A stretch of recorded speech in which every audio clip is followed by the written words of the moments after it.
ದೀಪಾವಳಿ ಹಬ್ಬದ ಸಂದರ್ಭದಲ್ಲಿ ಪಟಾಕಿಯನ್ನ ದೂರ ಮಾಡಿ ಹೆಚ್ಚು ಹೆಚ್ಚು ದೀಪಗಳನ್ನ ಬೆಳಗಿಸುವ ಮೂಲಕ ಎಲ್ಲೆಡೆ ಜ್ಞಾನದ ಬೆಳಕನ್ನ ಪಸರಿಸಲಿ. ಸಮಸ್ತ ನಾಡಿನ ಜನತೆಗೆ ದೀಪಾವಳಿ ಹಬ್ಬದ ಶುಭಾಶಯಗಳನ್ನ ತಿಳಿಸುವ ಮೂಲಕ ಶ್ರೀ ಮಂಜುನಾಥ ಮುದುಕನಗೌಡರ್ ಪ್ರಸಿದ್ಧ ಎಲುಬು ಕೀಲು ತಜ್ಞರು ಜನರಿಗೆ ಸಂದೇಶವನ್ನ ಸಹ ನೀಡಿದ್ದಾರೆ. ಎಲ್ಲರಿಗೂ ನಮಸ್ಕಾರ. ನಾನು ಡಾಕ್ಟರ್ ಮಂಜುನಾಥ್ ಮುದುಕನಗೌಡರ್, ಎಲುಬು ಕೀಲು ತಜ್ಞರು, ಮಲಪ್ರಭಾ ಆಸ್ಪತ್ರೆ ಬೈಲಹೊಂಗಲ್. ನಾಡಿನ ಸಮಸ್ತ ಜನತೆಗೆ ದೀಪಾವಳಿ ಹಬ್ಬ, ಬೆಳಕಿನ ಹಬ್ಬ, ದೀಪಾವಳಿ ಹಬ್ಬದ ಹಾರ್ದಿಕ ಶುಭಾಶಯಗಳನ್ನು ಹೇಳುತ್ತೇನೆ. ಎಲ್ಲರೂ ಸಂತೋಷದಿಂದ ಇರಿ ಮತ್ತು ಈ ದೀಪಾವಳಿ ಹಬ್ಬದ ದಿನ ಪಟಾಕಿಯನ್ನು ಬಿಟ್ಟು ದೀಪವನ್ನು ಬೆಳಗಿಸಿ ಸಿಂಪಲ್ ಆಗಿ ಒಂದು ಹಬ್ಬವನ್ನು ಆಚರಿಸಬೇಕಂತ ವಿನಂತಿ ಮಾಡ್ತಾ ಇದ್ದೀನಿ.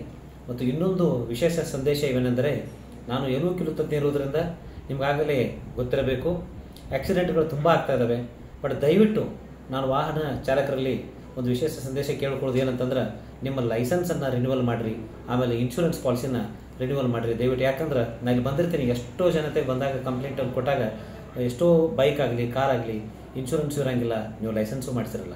ಆ ಲೈಸೆನ್ಸ್ ಮಾಡಿಸೋದ್ರಿಂದ ಮತ್ತು ಇನ್ಶೂರೆನ್ಸ್ ಮಾಡಿಸೋದ್ರಿಂದ ನಿಮ್ಮ ಜೀವಕ್ಕನ ನಿಮ್ಮದೊಂದು ಏನೋ ಒಂದು ಆಧಾರ ಆಗ್ತದೆ. ಸೊ ಕಾನೂನು ಪ್ರಕಾರ ಎಲ್ಲರೂ ಹೆಲ್ಮೆಟ್ ಧರಿಸಬೇಕು ಮತ್ತು ಲೈಸೆನ್ಸ್ ಮತ್ತು ಇನ್ಶೂರೆನ್ಸನ್ನು ರಿನ್ಯೂ ಮಾಡಬೇಕಂತ ಹೇಳ್ತಾ ಮತ್ತೊಮ್ಮೆ ಸಮಸ್ತ ನಾಡಿನ ಜನತೆಗೆ ದೀಪಾವಳಿ ಹಬ್ಬದ ಹಾರ್ದಿಕ ಶುಭಾಶಯಗಳನ್ನು ಕೋರುತ್ತೇನೆ. ನಮಸ್ಕಾರ.